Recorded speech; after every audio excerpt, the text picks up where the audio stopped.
नमस्कार दोस्तों, स्वागत है आप सभी का आपके अपने YouTube चैनल सरकारी भारत में। दोस्तों, इस वीडियो के अंदर हम डिस्कस करने वाले हैं जनरल साइंस की ये क्लास है। और ये जो क्लास है एसएससी एमटीएस के स्टूडेंट्स के लिए है। जो स्टूडेंट एसएससी एमटीएस की तैयारी कर रहे हैं उन स्टूडेंट्स के लिए ये क्लास है। आप सभी को बता दूं, यहाँ पर डीआरडीओ एमटीएस के लिए सिलेबस करवाया जा रहा है, जिसके अंदर ये जनरल साइंस की क्लास है। इसमें 25+ क्वेश्चंस को आपको करवाया जाएगा। इसी तरीके से हिस्ट्री, पॉलिटी, ज्योग्राफी और जीके के सुपर 1000 क्वेश्चन जो आपके एग्ज़ाम में आ सकते हैं, और जीएस और एक मॉक टेस्ट करवाया जाता है 25 क्वेश्चंस का। तो लगभग 6 क्लासें होती हैं मेरी एक दिन में।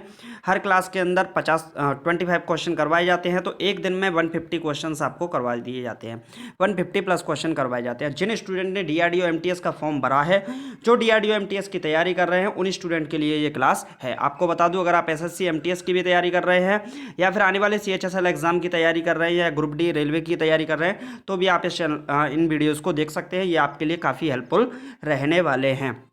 खासतौर पर डीआरडीओ एमटीएस वाले स्टूडेंट इन वीडियोस को कंटिन्यूसली देखते रहें। 150 क्वेश्चन एक दिन में हो रहे हैं, तो आप समझ सकते हैं एक क्वेश्चन से रिलेटेड 2-3 बातें मैं आपको बताता हूं, यानी कि एक दिन में 500+ क्वेश्चंस को करवा दिया जाता है। ओके, आपको बता दूं, जो भी स्टूडेंट तैयारी कर रहे हैं डीआरडीओ एमटीएस के लिए, उनके लिए जल्द ही मैथ और रीजनिंग की क्लासेस भी स्टार्ट हो रही हैं। 2-1 दिन में स्टार्ट हो जाएगी। सारा सेटअप बन चुका है, मेरा कंप्लीट हो चुका है, तो क्लासेस भी आपकी स्टार्ट होने वाली हैं। ओके, अगर आप नए हैं तो चैनल को सब्सक्राइब करना बिल्कुल भी ना भूलिएगा, वीडियो को लाइक करना बिल्कुल भी ना भूलिएगा, और वीडियो को अपने दोस्तों के साथ, ज़्यादा से ज़्यादा दोस्तों के साथ शेयर जरूर कीजिएगा। ओके, आपको बता दूं, जो पीडीएफ है इन 150 क्वेश्चंस की, 150 क्वेश्चंस की पीडीएफ हमारे व्हाट्सएप ग्रुप में दी जाती है, जिसका लिंक डिस्क्रिप्शन में दे रखा है। जहां पर लगभग 5 ग्रुप हैं, 4 ग्रुप फुल हो चुके हैं, एक ग्रुप बचा है। उस ग्रुप में आप ज्वाइन हो जाइएगा, फास्ट होइएगा, क्योंकि इसके बाद ग्रुप नहीं बनेगा। अगर आप टेलीग्राम पर ज्वाइन होना चाहते हैं हमारे टेलीग्राम चैनल पर, तो जो हमारे चैनल का नाम है सरकारी भारत, इसी नाम से टेलीग्राम पर भी हमारा चैनल बना हुआ है, वहाँ पर भी आप जुड़ सकते हैं। ओके, चलिए तो स्टार्ट करते हैं वीडियो को समय न गवाते हुए। फर्स्ट क्वेश्चन आपकी स्क्रीन पर है। फर्स्ट क्वेश्चन है, आइकैनोग्राफी के अंतर्गत किस चीज़ का अध्ययन किया जाता है। जो आइकैनोग्राफी होती है, इसके अंतर्गत किस चीज़ का अध्ययन किया जाता है। तो देखिए, इससे रिलेटेड कुछ क्वेश्चन और भी पूछ सकता है। जैसे आपसे पूछ सकता है, एक्वास्टिक्स के अंदर किसका अध्ययन किया जाता है। जो एक्वास्टिक्स होती है, इसके अंदर किसका अध्ययन किया जाता है। तो ध्वनि विज्ञान का अध्ययन किया जाता है। किसका? ध्वनि विज्ञान का अध्ययन किया जाता है एक्वास्टिक्स के अंदर। आपसे पूछा जा सकता है, न्यूमेस्टिक्स के अंदर किसका अध्ययन किया जाता है। जो न्यूमेस्टिक्स होती है, इसके अंदर सिक्कों का अध्ययन किया जाता है। किसका? स्टडी ऑफ कॉइन्स, सिक्कों का अध्ययन किया जाता है। आपसे पूछा जा सकता है कि एंटोमोलॉजी में किसका अध्ययन किया जाता है। एंटोमोलॉजी में किसका अध्ययन किया जाता है। तो जो एंटोमोलॉजी होती है, इसमें कीट पतंग विज्ञान का अध्ययन किया जाता है। कीटाणुओं के बारे में, जो छोटे छोटे कीट होते हैं उनके बारे में अध्ययन किया जाता है। आपसे पूछा जा सकता है, और निथोलॉजी के अंदर किसका अध्ययन किया जाता है। तो जो ऑर्निथोलॉजी होती है, इसके अंतर्गत पक्षी विज्ञान का अध्ययन किया जाता है। किसका? पक्षी विज्ञान का अध्ययन किया जाता है ऑर्निथोलॉजी के अंतर्गत। ओके, आपसे पूछा जा सकता है, सेरीकल्चर के अंदर किसका अध्ययन किया जाता है। जो सेरीकल्चर होती है, तो सेरीकल्चर के अंदर रेशम उत्पादन का अध्ययन किया जा सकता है। किसका? रेशम उत्पादन का। आपसे पूछा जा सकता है, एपीकल्चर होता है, इसके अंदर किसका अध्ययन किया जाता है। तो जो एपीकल्चर होता है, इसमें मधुमक्खियों का अध्ययन किया जाता है। किसका? मधुमक्खी पालन का। जो मधुमक्खी होती है, मधुमक्खी पालन होता है, इसका अध्ययन किया जाता है एपीकल्चर के अंतर्गत। आपसे पूछा जा सकता है, हॉर्टिकल्चर के अंदर किसका अध्ययन किया जाता है। जो हॉर्टिकल्चर होता है, तो हॉर्टिकल्चर के अंतर्गत किसका अध्ययन किया जाता है।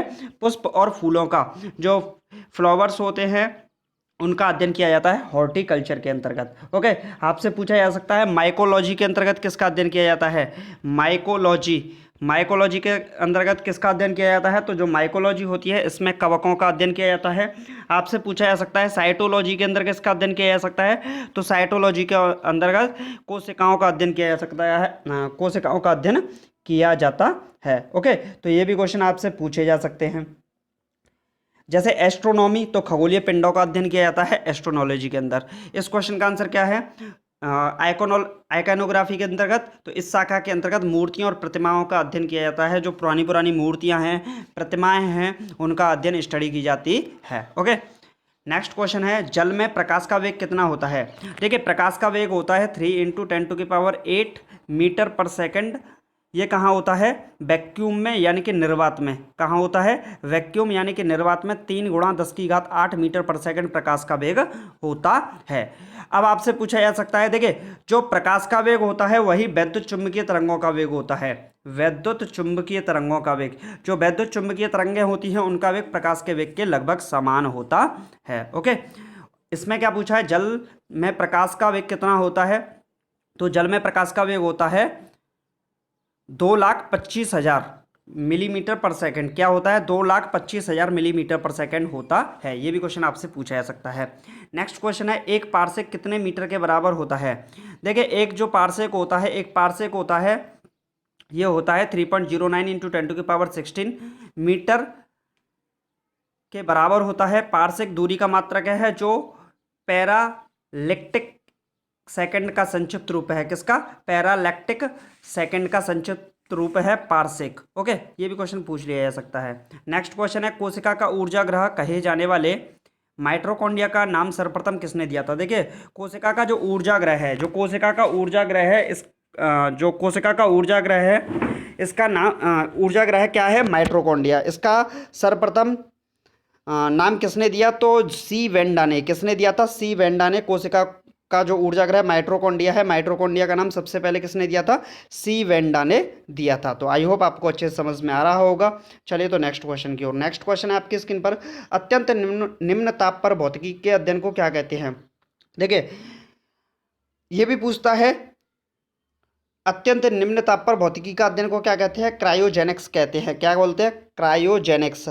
लो टेम्परेचर पर जब फिजिक्स का अध्ययन किया जाता है, फिजिक्स की स्टडी की जाती है, तो उसे क्रायोजेनिक्स कहते हैं। नेक्स्ट क्वेश्चन है किसी तारे का रंग किससे निर्धारित होता है। देखिए जो तारा है, स्टार्स हैं, उनका जो रंग है तारे के टेम्परेचर से क्या होता है, निर्धारित होता है। नेक्स्ट क्वेश्चन है रासायनिक दृष्टि से भारी जल, हैवी वाटर, जिसका परमाणु क्रमांक सूत्र क्या है, रासायनिक सूत्र DTO, और इसका जो परमाणु क्रमांक है कितना है, 20। ओके, तो जो परमाणु भार है वो कितना है, 20। तो रासायनिक दृष्टि से भारी जल क्या है, ड्यूटेरियम ऑक्साइड होता है। क्या होता है, ड्यूटेरियम ऑक्साइड। ओके, आपको समझ में आ गया होगा। नेक्स्ट क्वेश्चन है हीलियम को छोड़कर सभी अक्रिय गैस बाह्य कक्षा में कितने इलेक्ट्रॉन होते हैं। देखिए जो हीलियम है, हीलियम को छोड़कर सभी अक्रिय गैसों की बाह्य कक्षा में 8 इलेक्ट्रॉन होते हैं। कितने, 8 इलेक्ट्रॉन होते हैं। मैं इनको थोड़ा सा बता देता हूँ, हीलियम, नियॉन, आर्गॉन, क्रिप्टॉन और रेडॉन, ये होते हैं। इनको याद करने का तरीका है हेमा, नेहा, आरती, कीर्ति और एक्सी, जीनॉन और रेडॉन।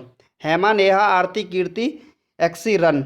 हेमा, नेहा, आरती, कीर्ति, एक्सीरन, ऐसे आप याद कर सकते हैं। Helium, neon, argon, krypton, xenon, radon. अब यहाँ से क्वेश्चन बनता है कि जो बाहरी कक्षा में हीलियम का परमाणु क्रमांक होता है 2, तो इसका बाहरी कक्षा में सिर्फ 2 इलेक्ट्रॉन ही होंगे। Neon, argon, krypton, xenon, radon के बाहरी कक्षा में 8 इलेक्ट्रॉन होते हैं, यानी कि ये वैलेंस की कंडीशन में होता है। ओके, तो ये क्वेश्चन आपसे पूछा जा सकता है, तो आंसर क्या होगा, हीलियम। अब आपसे एक क्वेश्चन और पूछा जाता है, वायुमंडल में कौन सी अक्रिय गैस नहीं पाई जाती है। इनको बोलते हैं अक्रिय गैस या नोबल गैसेस बोलते हैं। क्या बोलते हैं, नोबल गैसेस बोलते हैं। तो कौन सी हमारे एटमॉस्फेयर में नहीं पाई जाती, तो रेडॉन नहीं पाई जाती है। कौन सी, रेडॉन। ये भी क्वेश्चन ग्रुप डी के एग्जाम में पूछा जा चुका है। ओके, तो रिपीट हो सकता है।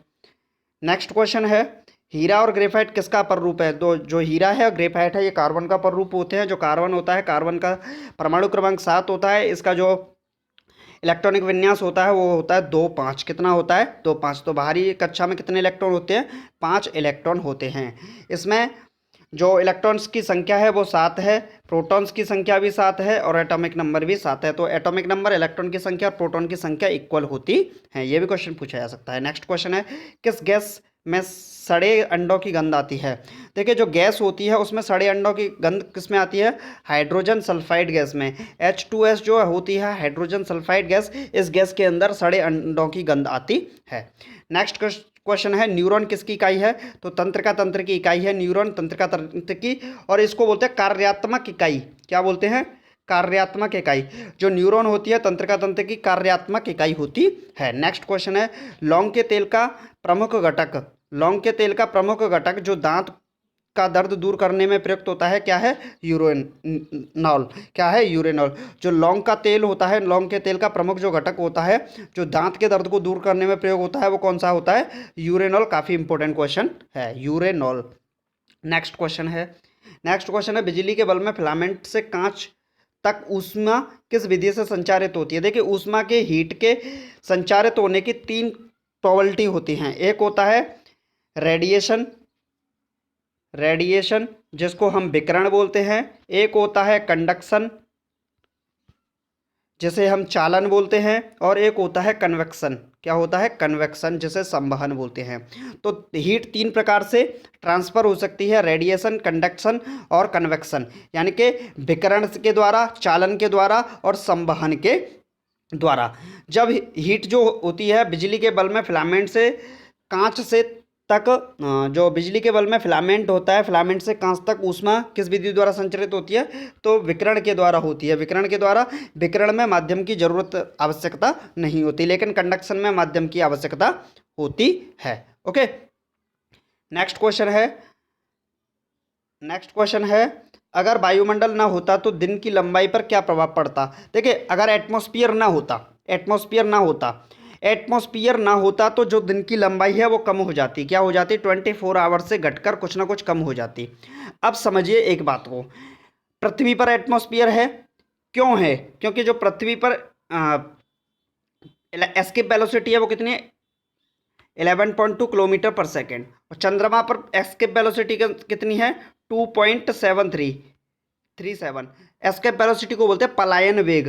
तो चंद्रमा पृथ्वी पर 11.2 किलोमीटर पर सेकंड, चंद्रमा पर, मून पर कितनी है, 2.37 किलोमीटर पर सेकंड। ऐसे ही ये सन पे होती है 42 किलोमीटर पर सेकंड। कितनी होती है, 42 किलोमीटर पर सेकंड। तो जो पलायन वेग है चंद्रमा पर बहुत ज़्यादा कम है, इस वजह से चंद्रमा पर वायुमंडल नहीं पाया जाता। क्वेश्चन पूछ लिया जाता कभी कभी। ओके, चलिए तो नेक्स्ट क्वेश्चन की ओर चलते हैं। तो किसके कारण खुले में रखा दूध कुछ देर बाद खट्टा हो जाता है। तो लैक्टिक अम्ल के कारण ये खट्टा हो जाता है। दूध में कौन सा जीवाणु पाया जाता है, ये भी क्वेश्चन पूछ लिया जाता है। तो दूध में पाया जाता है लैक्टोबैसिलस। क्या पाया जाता है, लैक्टोबैसिलस जीवाणु पाया जाता है। कौन सा, लैक्टोबैसिलस जीवाणु दूध के अंदर पाया जाता है। और जो लैक्टोमीटर होता है, क्या होता है, लैक्टोमीटर के द्वारा दूध को मापा जाता है। दूध के बारे में एक तरीके से स्टडी की जाती है। ओके, ये भी पूछ लिया, लैक्टोमीटर वाले को आप छोड़ देना अभी। ओके, चलिए तो नेक्स्ट क्वेश्चन है अभ्रक मिका ऊष्मा तथा विद्युत के लिए क्रमशः होती है। देखिए, अभ्रक जो मिका होती है, जो अभ्रक होती है, ऊष्मा के लिए सुचालक और विद्युत के लिए अचालक या कुचालक होती है। कभी टाइम मिला तो मैं सुचालक, कुचालक, अचालक, अर्धचालक इनके बारे में आपको बताऊंगा जरूर। नेक्स्ट क्वेश्चन है जब दो हल्के नाविक मिलकर भारी नाविक की रचना करते हैं तो उनमें कौन सी प्रक्रिया होती है, नाविकीय संलयन की प्रक्रिया होती है। पृथ्वी से पलायन वेग का मान कितना होता है, अभी थोड़ी देर पहले ही बताया था। ये इस क्वेश्चन का आंसर आपको पता होना चाहिए और आप कमेंट बॉक्स में लिखिएगा इस क्वेश्चन का आंसर। ओके, नेक्स्ट क्वेश्चन है वायु में ध्वनि का वेग किस अवस्था में बढ़ जाता है। जो वायु में ध्वनि का वेग है आर्द्रता बढ़ने पर बढ़ जाता है। वायु में ध्वनि का वेग कब बढ़ता है, आर्द्रता बढ़ने पर। नेक्स्ट क्वेश्चन है आंसू में कौन सा एंजाइम होता है जो जीवाणु, जिससे जीवाणु मर जाते हैं। जो आंसू में होता है लाइसोजाइम। आंसू में कौन सा एंजाइम होता है जिससे जीवाणु मर जाते हैं, तो आंसू में लाइसोजाइम। कौन सा, लाइसोजाइम। अच्छा, हमारे जो आंसू निकलते हैं किस ग्रंथि के कारण निकलते हैं, तो लैक्रोमल ग्रंथि के स्रावित होने के कारण ये आंसू हमारे निकलते हैं। ओके, नेक्स्ट क्वेश्चन है परमाणु रिएक्टर तथा परमाणु बम में मूल अंतर क्या है। तो परमाणु बम रिएक्टर में श्रृंखला विक्रिया नियंत्रित होती है जबकि परमाणु बम में अनियंत्रित। जो परमाणु रिएक्टर होता है इसमें जो चेन रिएक्शन होती है वो कंट्रोल्ड होती है, लेकिन जो परमाणु बम होता है उसमें अनकंट्रोल होती है। नेक्स्ट क्वेश्चन है किसी वस्तु का वेग दोगुना करने पर उसकी गति ऊर्जा क्या हो जाएगी, 4 गुनी।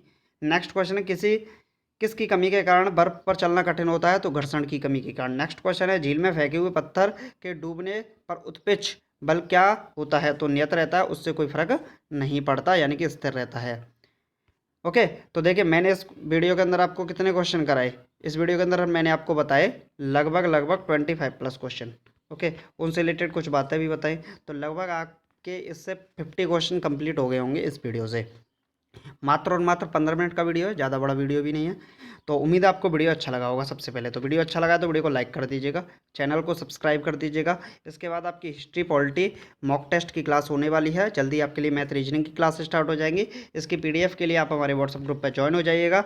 चैनल को सब्सक्राइब करना बिल्कुल भी ना भूलिएगा, क्योंकि चैनल सब्सक्राइब करोगे तभी नोटिफिकेशन पहुँचेगा, तभी आप बाद की वीडियो को देख पाओगे। ओके, यहाँ पर ऐसे ही क्लास चलती हैं, ऐसे ही चलती रहेंगी जब तक का आपका एग्ज़ाम नहीं होगा। आपको सिर्फ बेवकूफ़ नहीं बनाया जाएगा, आप क्योंकि बहुत सारे स्टूडेंट को बेवकूफ़ बना दिया जाता है, यहाँ पर बेवकूफ़ नहीं बनाया जाता है। यहाँ पर अंत तक क्लासेस आपके लिए चलने वाले हैं। तो चलिए मिलते हैं नेक्स्ट वीडियो में, ठीक है। वीडियो अच्छा लगा होगा, ठीक है। Thank you so much.